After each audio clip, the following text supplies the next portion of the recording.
Before we carry on, I want to ask you a big favor. Please subscribe to our podcast channels and on YouTube as well. This will help us to grow the channel and get more guests on board for better interviews and more information. Thank you and enjoy the show. Amber, thank you for joining us on the Context Pod today. Appreciate your time. We've been speaking a bit before the recording, and you said you've been doing your own thing for almost all your life. I think we should start at where did you grow up and what was your childhood like? Yeah, absolutely. Thanks so much for having me, firstly, Ettienne. I think it's really cool to be here and cool to be able to chat about our new exciting venture. So born and raised Joburg. So pretty much there my whole life until my varsity career, which then I kind of moved to Cape Town. So I was at UCT. Childhood days, very kind of happy childhood. I think I was a little bit of a menace as a child. My parents definitely got their got their money's worth when I was small. I think I had an older brother who was 2 years older than me. He was a lot more chilled in our early years. Took on quite a bit of the sort of parenting attention that was required. But I think I always just had a quite a mind of my own. Was pretty focused from early on sort of achieving and super competitive. So I played sport from when I was tiny, kind of all the way through my life, and still play quite high level. And so, yeah, I think childhood was happy. Older brother, it was just the two of us until I was 8 and he was 10, and then my little sister came along. So then I was actually the middle child, but kind of more of a motherly figure to her, which was quite cool. But yeah, really kind of happy family, and then came to UCT. Two questions. You said you're still doing some sport. What is that you do? And also, following up on that, what led you to choose to go and obtain a degree in business science? Yeah, so I think for me, so maybe I'll start on the business science part. So I was also always kind of very interested in psychology, like social psychology, sort of like what makes people tick, understanding that. And I think for me, the easiest route to merge my, I think, quite naturally business oriented mind with the psychology piece was actually to do the business science with kind of honors in organizational psychology. So it was a little bit of a merging for me. That was kind of what I specialized in. So it was really just a way where I could feed my sort of my passion for people into the kind of business space, which was a great move for me, I think. Um, on the sporting side, so I played sport kind of my whole life, mainly hockey and water polo. Um, I got to a point in high school where I kind of had to decide. I was playing both of them at quite a high level, and it was getting a little bit too much. So I actually just kind of stuck out with water polo. So I play currently for the SA ladies water polo team. So we went to Doha World Champs in February, competed there, and then we qualified for the Olympic Games actually in Paris this year. But unfortunately, our spot kind of got forfeited by the South African Federation. So we actually aren't going to Paris anymore, which has been super tough. But yeah, still kind of loving it, playing at that high level. Yeah, I don't think I'll ever be able to stop. Yeah, I mean that's great. Being competitive in sport, being able to represent your country, and then also being able to be competitive in the business world. Early entrepreneurial ventures, you mentioned that psychology plays a big role for you and you enjoy understanding people, studying people.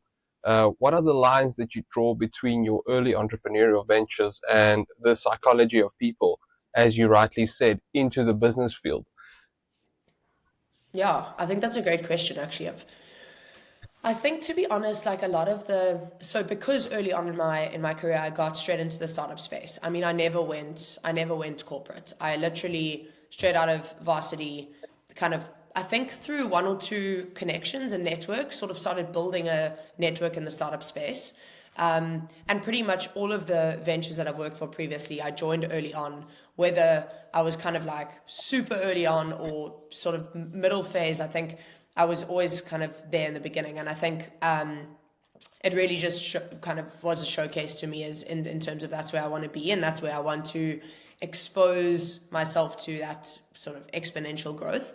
I think areas where I've seeded in the organizational psychology, because I knew, even though I loved studying it and I loved the sort of hybrid between the business and the people side, I never in my mind thought I was going to go into that field. Like I knew while I was studying it, I wasn't going to be a kind of organizational psychologist or go into that sort of side of things. I think it was more for me in terms of how to get the best out of people in the workplace and sort of understanding what makes people tick and working with different characters and things, which I think I've really managed to use in my sort of pretty short career so far. And so I think in all of the ventures, really, I bring in a lot of those kind of skills in terms of how I work and the culture that I like to build in the teams that I work in. But I think probably in terms of the actual venture itself, I would say I worked quite long for a ed tech company called Reflective Learning. Basically, like an incredible one of the sort of leading ed tech companies in South Africa. They essentially have developed a maths application where it takes learners from foundational phase, literally like you run a series of diagnostic tests on the learner. It curates a sort of catch-up course for the learner to get them to where they need to be. And I was very kind of involved in the service department there. And so we were implementing in very sort of lower income areas all the way to private schools. But I think for me, I gained a lot from that in terms of working so closely with people in the service space, people from different environments, understanding people in different environments, the education system. I really, really loved that. And I think managed to grow quite quickly at that company into a very senior role. And then that was my last venture before starting my own thing.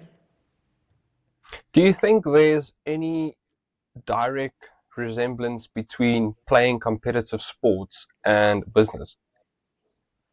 Totally, totally. I think for me, I suppose maybe something that's interesting that I didn't mention, which is also I find quite funny. But when I was very young, like quite young, I started when I was I think 2.5 until I was about 14.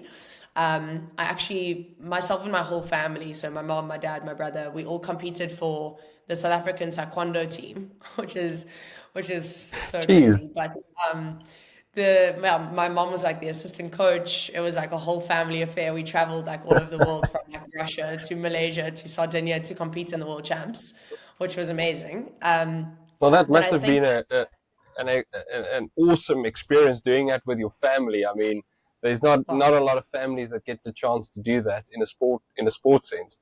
So it that was must have amazing. been quite an experience. Really, it was amazing. I think form's probably the biggest part of my childhood that I can remember. Um, no, it was so cool. I mean, we literally like going into the craziest little corners of the world as well, like the middle of nowhere in Russia, freezing cold, competing in this like massive sort of like stadium. Um, it was insane, and because I was so young, actually, I became. So I mean, I started when I was 2.5. I became a very young black belt, so I was 8 when I was black belt. So it was actually at that time the youngest black belt in the world. So I ended up fighting against like mostly like boys that were 2 years older than me until I was kind of at an age where there were other girls. Um, and so the reason why I suppose I thought of that is your question around this the sports sort of mentality. I think for me from that young age, like having to have such discipline and focus in the sense of needing to, yeah, like literally day in, day out training. It's like you eat, sleep, breathe, train. Like it was quite intense, but I absolutely loved it. And I think as a very energetic child, I mean, thank God for my parents. Like I had that to kind of let my energy out. But I think that definitely formed my mindset in terms of firstly time management, like time management throughout high school, no matter how busy I was with kind of sporting, various sort of sporting things that I was doing, the academic side, I kind of was able to balance. So I think like for me, a big thing that's come out of being so busy and being sort of involved in sport as well is definitely the time management balance piece. And so I think that's a huge one. I think the focus and kind of dedication, motivation, but I also just think the teamwork, like understanding that you've got however many different personalities in one space, you've got a common goal. You kind of always going to have different clashes. You need to understand how you're going to bring the best out of people, but you all want the same thing at the end of the day. And I think that's, so similar to being in a business team, which I think has definitely, set me in good stead. Yeah, that's an interesting point that you raise. There is, and for me, there's two sides of it. Where if you look at team sports competitions and you look at individual sports, I do think both of them really bring something different to the table. You have to be more in your mind, and your thought process is different being on your own than being in a team where you have assistance. So yeah, for me as well, I'm not as competitive as you are in the sport, but doing what I do, mountain biking or whatever, if you're alone there in the mountains, it's much different than riding with your mates, and trying to achieve a communal goal, whereas you have your own goals. And in business, that's also playing out in different scenarios. If you're going into more managerial positions, the individual part really actually complements the whole team sport thing. So it's an interesting point that you raise.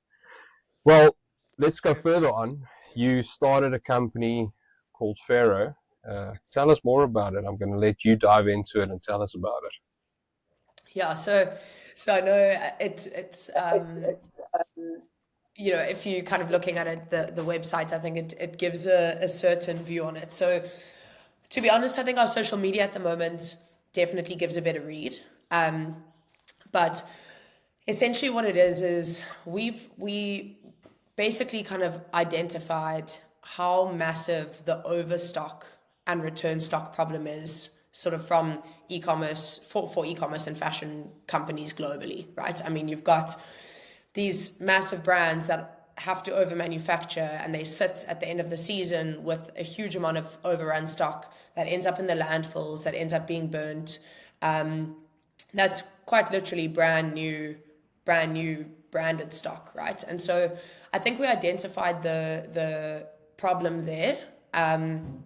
And I think that we also had a good read in terms of the South African market being very hungry for good quality branded fashion items. And I think, since operating, we've realized that there's a huge, I think the South African market is hungry for that kind of a fashion kind of experience. I think there's a huge gap for branded fashion here that really kind of we've been able to capitalize on those two things. And so essentially what we do is we buy up the overrun and return stock from brands, and we sell it essentially in our store. What happens is, obviously, because it's the overrun and kind of dead last season return stock, we sell it for a much kind of lower price, lower than cost. And essentially when we resell it at a price that is still kind of around 60% less than what you would buy it from at any other retailer. So, I mean, from the likes of Doc Martens to Birkenstocks to Nikes, Zara, you name it, Steve Madden, ASOS, we sell all of that, and essentially it's at a price that you couldn't match in the market otherwise, and it's the brand new stock. It's just the overrun stock from the brands. So quite a niche, but that's pretty much what we do. What's the view from those brands? I mean, obviously they're keen to go into collaboration with you because you are selling their products. But what are their concerns, and what's their view on doing it? Do they think that it might hurt their brand selling it at such a discount, or do they think that it's more a marketing thing for them to actually get more of their product out on the street? Yeah. It's an interesting one because I think that was something that we were intrigued by at first, to kind of know what's the brand response going to be like. And I think it's twofold. So essentially, I mean, these brands are sitting with stock that is hugely problematic. They need to do something with it. I mean, it takes up DC space. It literally is sitting and just aging in their DC. So they need to get rid of it. the world is starting to put bans on discardments of goods. So the EU has put a ban on kind of any discardment of overrun stock now. So the brands are sitting with a big problem on their hands. So the idea of, I mean, I'm not sure if you're familiar with the likes of TK Maxx in the UK or TJ Maxx in the US. So they I do a think you very can give similar us thing. a quickly overview of that. I'm not It's familiar with that. basically it's essentially the same concept, except TK Maxx is in the UK, TJ Maxx is in the US, and they're some of Okay. the biggest retailers in the world, right?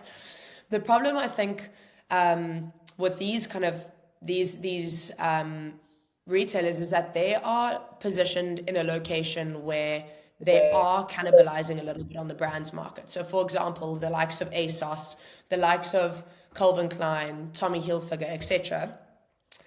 With the stores being in the UK, a lot of the UK population is already kind of aware and has appetite to buy at full price, right? So now you're selling the overrun stock for less of a price. It does cannibalize that brand kind of market share a little bit. Whereas for us, when we're speaking to the brands, we're saying we are distributing in Africa and South Africa where a lot of people don't have access to the brands anyway. Like nobody here, I mean, if you think about the global, I mean, the kind of broader customer, right, doesn't have the knowledge or access to importing ASOS. Plus the import duties obviously now at the moment are insane. So importing something off ASOS, for example, is not really a likelihood. Whereas we say to ASOS, we will be able to gain you market distribution and market access here where you wouldn't have had it before. It doesn't cannibalize your market really. And so the brands essentially would rather distribute their dead stock to us than to the kind of other retailers that are based in areas that do cannibalize. So I think that's been a super interesting Mhm. one, together with the pure kind of issue that they're just sitting with in the sense of needing to move the stock and kind of generally sending it to, you know, the landfills, etc. But that's also interesting point you raise is that you buy it now from ASOS directly. So the way I understand it now, I mean, you can correct me if I'm wrong, is that you don't have the currency issue because you're buying in at rand. So you're buying in on a ZAR value, and you don't have the risk of carrying the currency um, fluctuations in any way. Totally. So your price is stable, and you can actually bring that product to the market without any influence on your margin, and also assuring the brand that your price will stay stable. Totally. I think for us, obviously, it's a risk in the sense of, you know, I mean, one of the biggest challenges we face is obviously cash flow. I mean, you're buying big loads of stock, importing huge kind of pallets of stock, and cash flow is just a tricky one, especially when you know, it's tough to get credit terms with the brands and suppliers when you're still kind of early stage venture. So I think cash flow is a problem. I think buying the stock obviously for us is a risk in terms of when you do the transaction, where's the exchange rate. I think, however, once that transaction's done and you kind of import the goods, once the goods are here, as you say, it's not having an impact firstly on the customer and secondly on the margin. We're able to kind of then say, okay, cool, what did we buy it for? This is our margin, and it stays fixed. So I think for a customer, I mean, shopping on ASOS, for example, it fluctuates insanely, and the import duties fluctuate crazy. So I think it's definitely more of a safe environment in terms of that for sure.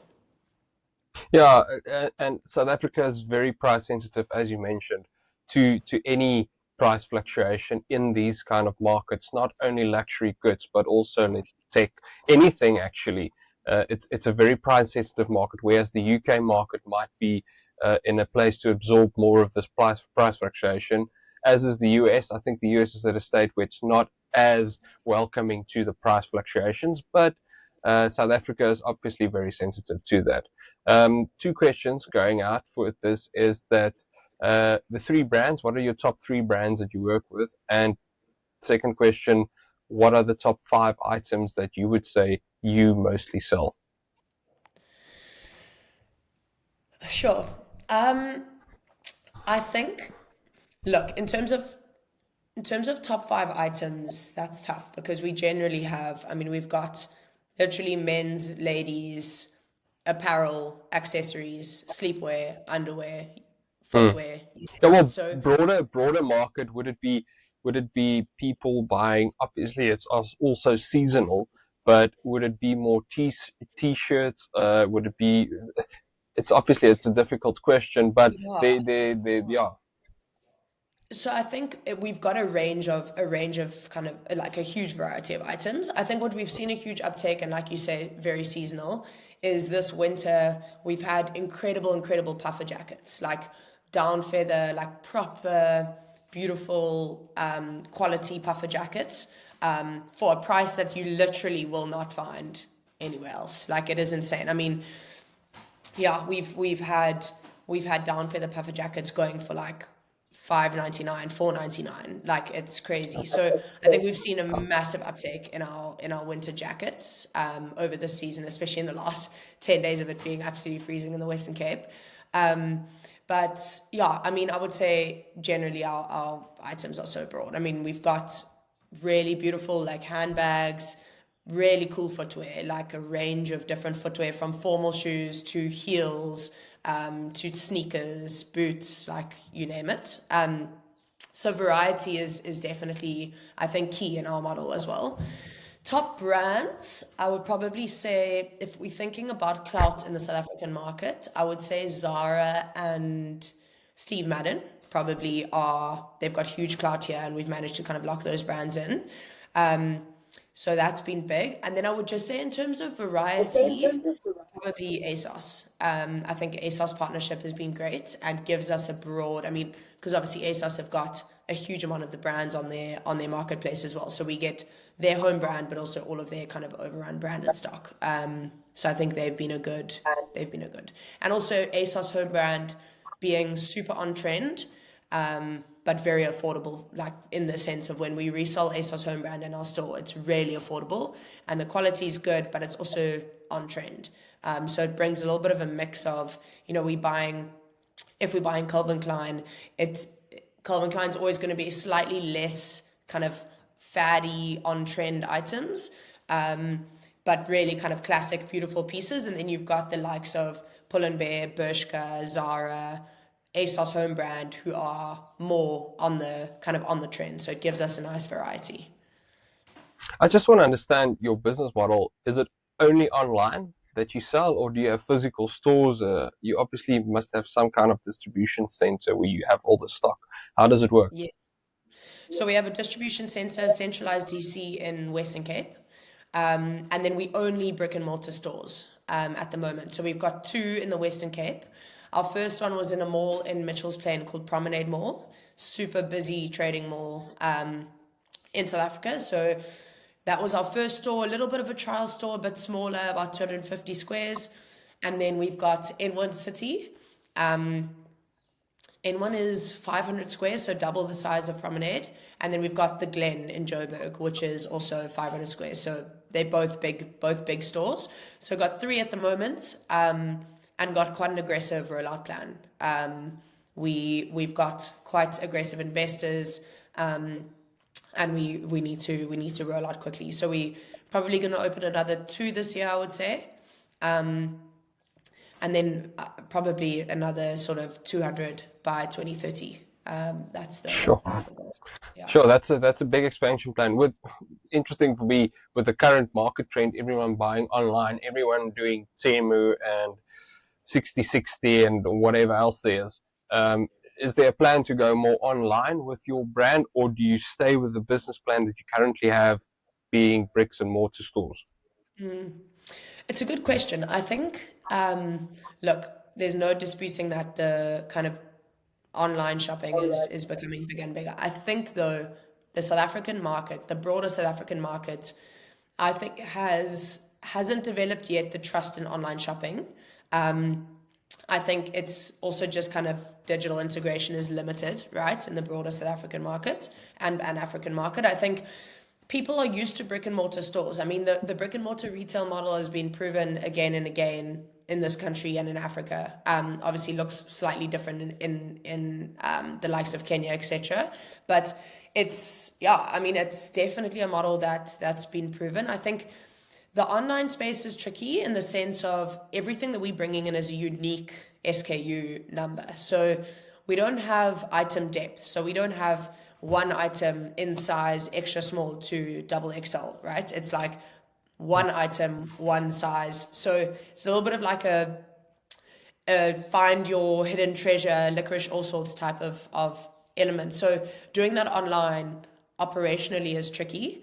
But I also just think, like, from what we've seen, the excitement that people have in coming into the store experience we've created. So I think something that's interesting to touch on is we, from the beginning, have kind of wanted to give South Africans a dignified shopping experience. So people that generally wouldn't be able to afford the likes of a Zara, is to provide them with a shopping experience that feels dignified. And it's like, you walk into a FARO, it's beautiful, the interiors are done nicely, it's a really nice, calm, sort of elevated shopping experience. So there's an element of aspiration attached to it. So creating that whole, like, kind of in-person feel, hear, sound, touch experience, I think has actually really helped us build a brand in the way that we want to, which I think is a lot trickier to do online. So it seems as though the sort of aspirational element of it, the shopping experience, it all kind of ties in with our brand as it stands. So I think we'll kind of continue to assess as we go, and we're building a lot of technology and AI at the moment that would allow us to do online sort of e-commerce going forward. But I think we would continue to assess. But at the moment, the brick and mortar is seeming like the right call. Are you getting to a point in the business where you can actually get enough data from client purchases and client behavior to be able to order stock not to sit too long in your DCs? So I think yes, we are. It's quite a complex answer. So essentially, when we're bringing stuff in, like I was mentioning, everything's its unique SKU, right? So what that means is you've got items coming in, they're being tagged sort of individually. It does pose a challenge to, or at least initially, it poses a challenge to not necessarily being able to get the level of granular data that we would want, because you're sending things to stores that are unique SKUs that aren't attached to a specific style, right? So you don't have one style and then you've got 5,000 items of that one style that were created. You've got a sizing curve and you distribute them to different stores and you track its performance, right? For us, you send one pink sort of crew neck sweater to Promenade Mall, right? And you can see whether that sells or not, but that's the only reference point to that style. The second thing is that in the system, you have to tag every single individual item down to the most granular level of information. So, for example, like that pink sweater, you would have an SKU, you would have the cat one or the kind of high cat level, you'd have subcategory, then you would have style, and then you would go into like literally color. Does it have zips on it? Does it have print on it? Where's the print? So, like the tiniest granular detail to then be able to track, and this is where it becomes actually a strength, is if we are able to do this, which we're building the technology for as we speak, you are able to track the granular trends down to, does the customer in Promenade like jackets with zips on them or jackets without zips on them? So when items are coming into the DC, we're able to scan them in, tag them, and we can distribute stock according to that kind of granular customer data, which I think will be hugely valuable. But it is a monster of a project. So yeah, I think that's kind of where we are at the moment. But I mean, with the data currently, we are still able to get a good read on down to a specific level, kind of, where things are, which guides are buying a lot. Yeah. Yeah, so yeah, it's a lot of randomized data. As you say, you don't have a lot of one item. So it's a lot of randomized data points which you actually need to. And then it's interesting that you can go and say, listen, customers prefer a jacket with a zip or with buttons. I mean, that's something that's a different thought process than customers preferring yellow or black or pink jackets. So it's interesting data that you gain, and a different approach. I would assume that you take then to different people doing also in the industry the same thing. What are your top three challenges that you would say in the business at the moment? I think the unique items, like the individual SKUs, I think that's definitely a challenge. Also, that leads on to sizing curve, right? Like it's very hard for us to get our sizing curve in the store right. So I think that's definitely something that we're facing at the moment.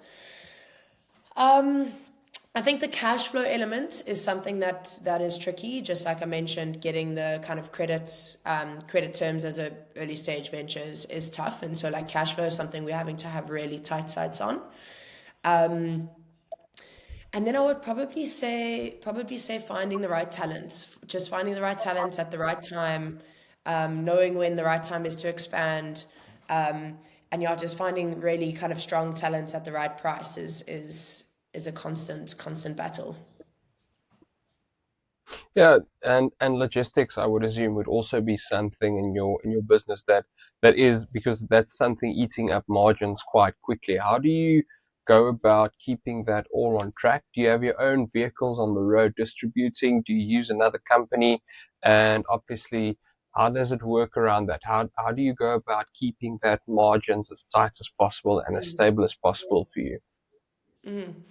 Yeah, it's an interesting one. I think what we have done is we did a huge amount of research when we expanded to Gauteng to say, okay, are we going to have a distribution center there as well as in the Western Cape, or centralize our DC here and kind of more regularly distribute there? I think it was an absolute no-brainer to have a centralized DC in the Western Cape. So we are yeah, we are kind of doing quite heavy logistics.